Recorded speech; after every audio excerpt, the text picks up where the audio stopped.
A man walks into one of the most exclusive electronics stores in the city. His clothes are simple: a worn denim jacket, faded jeans, and sneakers that have seen better days. His hair is slightly unkempt, and there's nothing about his appearance that screams wealth or status. The store around him gleams with polished marble floors, crystal chandeliers, and displays showcasing the latest technology that costs more than most people's monthly salary. As he steps through the glass doors, every head turns, not in admiration, but in judgment. The security guard's hand instinctively moves closer to his radio. The perfectly dressed sales associates exchange knowing glances, their designer smiles faltering for just a moment. This is Zephyr Blackwood, though nobody in this store knows his name yet. What they're about to witness will change everything they think they know about wealth, dignity, and the power of human kindness. You see, sometimes the most powerful moments in life happen when we least expect them. Sometimes, the person you underestimate is exactly the one who will teach you the most valuable lesson you'll ever learn. And sometimes, being told you can't afford it becomes the catalyst for something so extraordinary that it restores your faith in humanity itself. What happened next in that electronics store will leave you speechless. It's a story about judgment, redemption, and the incredible power of turning humiliation into hope. But most importantly, it's about a man who proved that true wealth isn't measured by what you own, but by what you're willing to give to others when they need it most. The store was called Pinnacle Tech, and it lived up to its name. Located in the heart of the financial district, it catered to executives, celebrities, and anyone else with money to burn on the latest gadgets. The walls were lined with devices that cost more than cars, and the atmosphere was thick with an unspoken message: if you have to ask about the price, you probably can't afford it.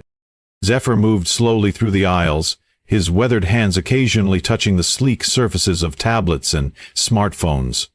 To anyone watching, he looked like a man window shopping, admiring things he could never hope to own. But looks, as we're about to discover, can be devastatingly deceiving. Behind the main counter stood Maximilian Sterling, the store's senior sales associate. With his perfectly styled blonde hair, expensive suit, and practiced smile, he embodied everything this store represented. He had worked here for 3 years, and in that time, he had become an expert at reading customers. Or so he thought. One glance was all he needed to determine who was worth his time and who wasn't. As Zephyr browsed, other customers moved through the store with varying degrees of confidence. There was Cordelia Whitmore, a 72-year-old grandmother who had been saving for months to buy a tablet to video chat with her grandchildren overseas. Her hands shook slightly as she held the device, calculating in her head whether she could afford both the tablet and groceries for the next 2 weeks. Near the laptop section stood Jasper Martinez, a 28-year-old single father who worked 2 jobs to support his 6-year-old daughter. He was looking at educational software and tablets, hoping to give his daughter the technological advantages he never had growing up. The prices made his stomach clench, but he was determined to find a way. In the corner, Luna Chen, a 19-year-old college student, stared longingly at a professional camera setup. She was studying film production, working part-time at a coffee shop while carrying a full course load. The camera represented her dreams, but the price tag represented 3 months of her salary. Each of these people carried their own struggles, their own dreams, and their own quiet dignity. They had no idea that their lives were about to intersect with someone who would change everything. Zephyr himself was a study in contradictions. His appearance suggested struggle, but his eyes held a depth that spoke of experience and wisdom. At 55, he had lived through more than most people could imagine. Born into poverty in a small town, he had worked his way through community college while supporting his sick mother. His breakthrough had come 15 years ago when he developed a revolutionary software algorithm that major tech companies now licensed for millions. But wealth hadn't changed his heart. He still drove his 10-year-old Honda, lived in a modest home, and wore clothes until they fell apart.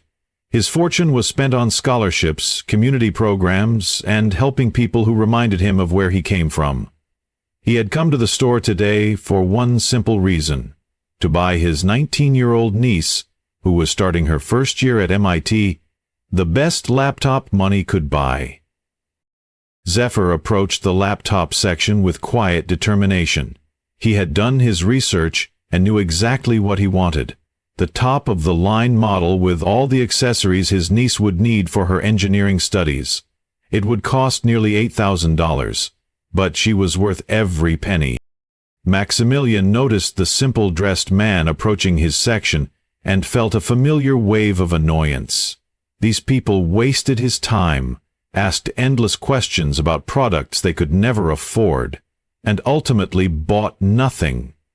His commission depended on big sales, and this guy clearly wasn't going to contribute to his monthly quota. "Can I help you find something?" Maximilian asked, his tone polite but cold, the kind of courtesy that barely masked disdain. "Yes," Zephyr replied softly, his voice carrying a gentle authority that Maximilian completely missed. "I'm looking for your best laptop setup, something perfect for an engineering student. I want everything: the laptop, software, carrying case, extended warranty, the works." Maximilian's eyebrows rose slightly. This was either a joke or the man had no idea what he was asking for. "Sir, our top model starts at $7,800. With all the accessories and software you mentioned, you're looking at close to $10,000. "That sounds perfect," Zephyr said simply. The sales associate's practiced smile became strained. He had dealt with time-wasters before, people who got some kind of thrill from pretending they could afford expensive items. "Sir, I should mention that we require a substantial down payment for purchases of this magnitude. Will you be financing this through our credit program?" "No," Zephyr replied. "I'll be paying in full." Maximilian looked Zephyr up and down again, taking in the worn jacket, the scuffed shoes, the lack of any visible signs of wealth. His patience was wearing thin. "Sir, I'm going to need to see some form of payment verification before we can proceed. We've had issues in the past with—" He didn't finish the sentence, but the implication hung in the air like smoke. Other customers were beginning to notice the conversation, sensing the tension building between the two men. "Issues with what?" Zephyr asked quietly, his voice steady but his eyes beginning to harden. "Look," Maximilian said, his voice growing louder and attracting more attention. "I don't want to waste either of our time here. This equipment is for serious buyers. Maybe you'd be more comfortable looking at our refurbished section, or perhaps there's a different store that might better suit your budget." The words hit like physical blows. Around them, other customers stopped their conversations. Cordelia looked up from her tablet, her face flushing with recognition. She had heard similar words directed at her just minutes earlier, when she had asked about payment plans. Jasper felt his jaw clench, remembering every time he had been made to feel small because of his circumstances. Luna's eyes widened with a mixture of anger and familiarity. She knew exactly what it felt like to be judged by appearance. "I see," Zephyr said, his voice remaining calm despite the humiliation burning in his chest. "And what exactly about my appearance suggests I can't afford this equipment?" Maximilian had gone too far to back down now. In his mind, he was protecting the store's reputation and his own time. "Sir, I've been in sales for years. I can tell when someone is a serious buyer and when someone is just browsing. I think it would be best if you looked elsewhere." The silence that followed was deafening. Every person in the store had stopped what they were doing. The security guard had moved closer, clearly ready to escort Zephyr out if necessary. The store manager, who had been watching from his office, remained conspicuously absent from the confrontation. Zephyr stood there for a long moment, feeling the eyes of everyone in the store upon him. He thought about his niece, about the excitement in her voice when she called to tell him about her acceptance to MIT. He thought about his own journey from poverty to success, and how many times he had been made to feel exactly like this. But mostly, he thought about the other customers in the store, the ones who were watching this humiliation unfold and recognizing their own experiences in it. "I understand," he said finally, his voice carrying a weight that made several people shift uncomfortably. "Thank you for making your position so clear." He turned and walked toward the exit, but as he reached the door, something made him stop. Perhaps it was the sound of Cordelia's quiet sigh as she put down the tablet she couldn't afford. Maybe it was the sight of Jasper's shoulders slumping as he realized his daughter would have to wait a little longer for her educational tools. Or possibly it was Luna's expression as she turned away from the camera that represented her dreams. Whatever it was, Zephyr Blackwood made a decision that would change everything. Instead of leaving, Zephyr moved to a corner of the store where he could observe without being noticed. For the next 20 minutes he watched as Maximilian's pattern of behavior became clear. When a well-dressed businessman approached, the sales associate's entire demeanor changed. Bright smile, enthusiastic explanations, immediate attention. But when Cordelia approached again, this time asking about a basic tablet for $300, she was directed to a junior associate who spoke to her with barely concealed impatience. Jasper was told that the educational software he wanted for his daughter was probably too advanced for what he needed, despite never being asked about his daughter's age or skill level. Luna was informed that the camera equipment was really designed for professionals when she inquired about payment plans. Zephyr saw it all. Every dismissive glance, every condescending tone, every assumption based purely on appearance. He watched as 3 different people were made to feel small, unwelcome, and unworthy of respect, simply because they didn't look the part of wealthy customers. But he also saw something else. He saw the quiet dignity with which each person accepted their treatment. He saw Cordelia's gentle smile despite her disappointment. He saw Jasper's determination as he took notes on prices, clearly planning to save for months to afford what his daughter needed. He saw Luna's resilience as she thanked the associate for his time despite being dismissed. These were good people, hard-working people, people who deserved better than the treatment they were receiving. Zephyr pulled out his phone and made a quiet call to his financial advisor. "Marcus, I need you to transfer some funds to my checking account." "Yes, right now. About 50,000 should do it." 20 minutes later, Zephyr approached the counter again, but this time he wasn't alone. He had quietly spoken to each of the other customers, asking them to join him. Cordelia, Jasper, and Luna stood beside him, confused but curious about what this kind stranger had in mind. Maximilian looked up with barely concealed annoyance. "Sir, I thought I made it clear that—" "You did," Zephyr interrupted gently. "You made many things very clear. But I'd like to make something clear to you as well." He reached into his jacket pocket and pulled out a sleek black card. "I'd like to purchase that laptop setup I asked about earlier.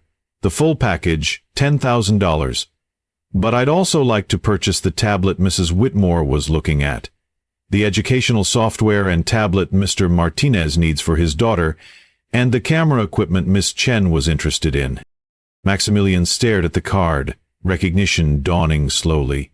It was a black Amex Centurion card, the kind that required not just wealth but serious wealth, the kind that had no preset spending limit, the kind that only a few thousand people in the world possess.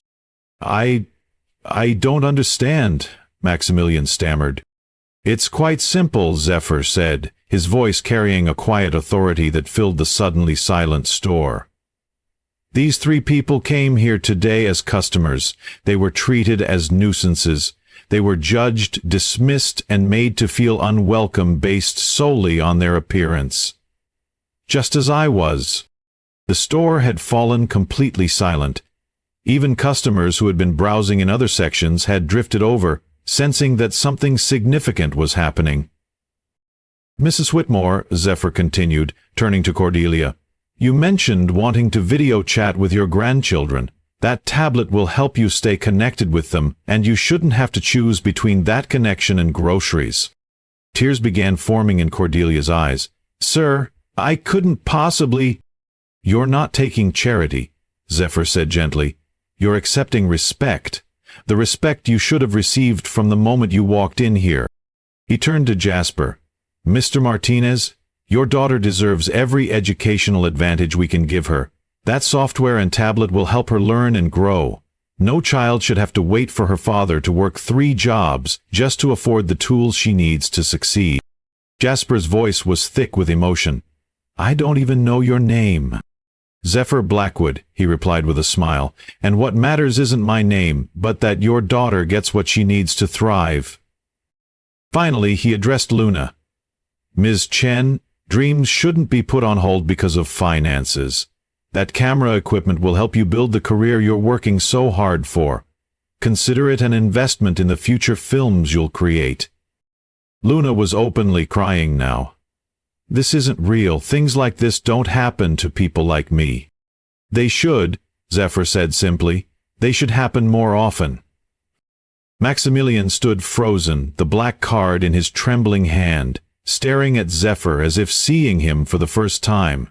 Around them, a crowd had gathered, other customers, store employees, even people from neighboring shops who had heard about what was happening. The total comes to approximately $23,000, Zephyr said calmly. I trust that will be acceptable. The sales associate's face had gone through several shades of red before settling on a pale, sickly white. Sir, I had no idea. I didn't realize. You didn't realize what? Zephyr asked, his voice still gentle but carrying an edge now. You didn't realize that a person's worth isn't determined by their clothing? You didn't realize that respect should be given freely, not earned through displays of wealth? Or, you didn't realize that your assumptions might be wrong? The store manager, who had finally emerged from his office when word reached him about the situation, approached nervously. Mr. Blackwood. Mr. Blackwood, I sincerely apologize for any misunderstanding. Maximilian is normally very professional, and I'm sure he meant no. There was no misunderstanding, Zephyr interrupted, his voice carrying across the silent store. Your employee made it very clear that people who don't look wealthy aren't welcome here. He made that clear to me, to Mrs. Whitmore, to Mr. Martinez, and to Miss Chen. The only question now is what you're going to do about it. The transaction took nearly an hour to complete. As each item was processed, a small crowd gathered outside the store. Word had spread on social media about what was happening, and people were documenting this extraordinary act of kindness and justice. But for Zephyr, the most important moments were the quiet ones. Cordelia holding her new tablet with shaking hands, whispering prayers of gratitude. Jasper calling his daughter to tell her about the educational tools she would have, his voice breaking with emotion. Luna carefully examining her new camera equipment, tears streaming down her face as she realized her dreams were suddenly within reach. Why? Jasper asked as they waited for the final paperwork. Why would you do this for strangers? Zephyr was quiet for a moment, looking around the store that had judged them all so harshly.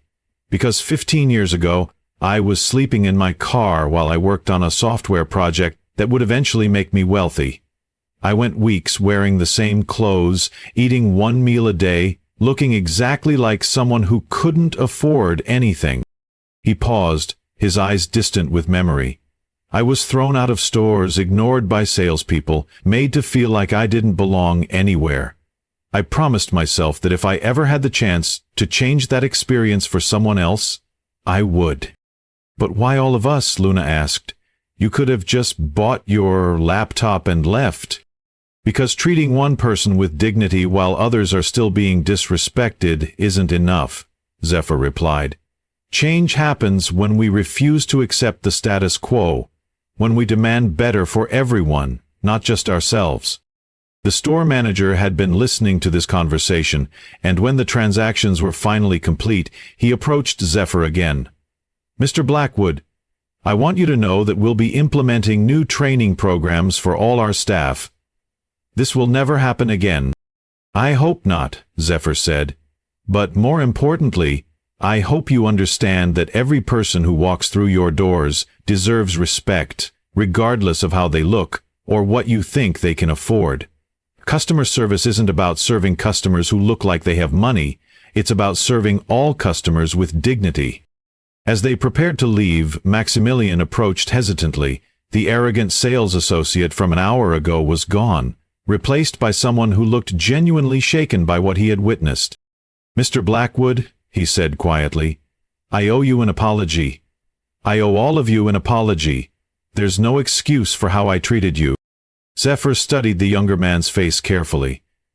"Maximilian, apologies are meaningless without changed behavior. The question isn't whether you're sorry now, but whether you'll remember this feeling the next time someone walks in here who doesn't look like your idea of a customer." "I will," Maximilian said, and something in his voice suggested he meant it. "I promise you, I will." As they walked out of the store together, an unlikely group united by shared experience and extraordinary kindness, Cordelia took Zephyr's arm. "You know," she said softly, "my grandmother used to say that angels don't always have wings. Sometimes they just have good hearts, and the means to use them." Outside the store, as they prepared to part ways, each of them changed by what they had experienced, Luna asked the question they were all thinking: how do we pay this forward? Zephyr smiled, the first truly relaxed smile he had worn all day. "You already are. Mrs. Whitmore, you'll stay connected with your grandchildren, and they'll know they have a grandmother who values family. Mr. Martinez, you'll give your daughter opportunities that will change her life. Miss Chen, you'll create films that tell important stories. The ripple effects of today will go far beyond what any of us can imagine." 3 months later, Luna's first short film premiered at her college's film festival. It was called Assumptions, and it told the story of 4 strangers whose lives intersected in an electronics store. The film won first place and was later picked up by a streaming platform, launching Luna's career and spreading the message of dignity and respect to millions of viewers. Jasper's daughter, empowered by her new educational tools, skipped a grade and was accepted into a gifted program. Jasper himself was promoted at work after his increased confidence led him to apply for a position he never would have considered before. Cordelia not only stayed connected with her grandchildren, but became an advocate for senior citizens' rights, using her tablet to organize community meetings and document issues affecting elderly residents in her neighborhood. And Maximilian? He became the store's leading advocate for customer service excellence, implementing programs to ensure every customer felt welcomed and respected. He never forgot the lesson he learned that day about the danger of assumptions. Zephyr continued his quiet philanthropic work, but he also established the Dignity Foundation, which provides grants to businesses that demonstrate exceptional commitment to treating all customers with respect, regardless of their appearance or perceived economic status. The story of what happened at Pinnacle Tech spread far beyond social media. It became a reminder that we all have the power to change someone's day, someone's life, or someone's entire trajectory through our choices about how we treat others. You see, the title of this story isn't really about being told you can't afford something. It's about what happens when we refuse to accept a world where people are judged by their appearance, where dignity is rationed based on perceived wealth, where kindness is reserved for those who look like they deserve it. Zephyr Blackwood wasn't just buying electronics that day. He was buying something much more valuable. He was purchasing dignity for people who had been denied it. He was investing in the radical idea that every human being deserves respect. He was paying cash for something that should never have to be bought in the first place: the right to be treated as worthy. But here's the most beautiful part of this story. You don't need a black Amex card to make this kind of difference. You don't need wealth to treat others with dignity. You don't need thousands of dollars to change someone's entire day with a kind word, a respectful interaction, or simply by seeing the human being in front of you instead of making assumptions about who they are or what they can afford. Every day, in stores and restaurants, in offices and schools, on streets and in online interactions, we all have the opportunity to be like Zephyr Blackwood. We can choose to see people rather than stereotypes. We can choose to offer dignity rather than judgment. We can choose to pay forward the kindness we've received rather than hoarding it for ourselves. The next time you see someone being dismissed, ignored, or treated poorly because of how they look, remember this story. Remember that the person being judged might just surprise everyone. But more importantly, remember that even if they can't afford to buy everything in the store, they still deserve to be treated with respect and dignity. Because in the end, that's what this story is really about. The incredible power we all have to transform ordinary moments into extraordinary ones, simply by choosing to see the humanity in every person we encounter. If this story moved you, I want to hear about it in the comments below. Have you ever been judged by your appearance? Have you ever witnessed someone being treated unfairly because of assumptions about their economic status? Or better yet, have you ever had the chance to be someone's Zephyr Blackwood, to stand up for dignity when others were being dismissed? Share your stories, because every story of kindness, every moment of standing up for what's right, every choice to treat others with respect, adds to the ripple effect that started in that electronics store. And if you believe that everyone deserves to be treated with dignity, regardless of how they look or what others assume they can afford, then hit that like button, share this story with someone who needs to hear it, and subscribe for more stories that remind us of the incredible power we all have to change the world, one interaction at a time. Remember, you might not be able to afford to buy everyone in the store what they need, but you can always afford to treat them with the respect they deserve. Sometimes, that's worth more than any amount of cash. Exactly 1 year after that transformative day at Pinnacle Tech, something extraordinary was happening across the city. What started as one man's refusal to accept discrimination had grown into something much larger, a movement that nobody could have predicted. The Dignity Foundation that Zephyr established had awarded grants to over 200 businesses, but the real change wasn't happening in boardrooms or through official programs. It was happening in the hearts and minds of ordinary people who had heard the story and decided to carry its message forward. At Roosevelt Elementary School, Jasper Martinez stood before a packed auditorium, not as the struggling single father he once was, but as the newly appointed Director of Educational Technology. His daughter, Sophia, now 8 years old and academically thriving, sat in the front row, beaming with pride as her father addressed parents and teachers about the importance of providing every child with technological opportunities, regardless of their family's financial situation. "A year ago," Jasper told the audience, "a stranger taught me that dignity isn't something you have to earn. It's something you deserve simply by being human." Today, I want every child in this school to know that their dreams matter, whether their parents can afford the latest tablet or not. The school had just launched its Dignity Initiative, providing free technology access to all students and training parents to support their children's digital education.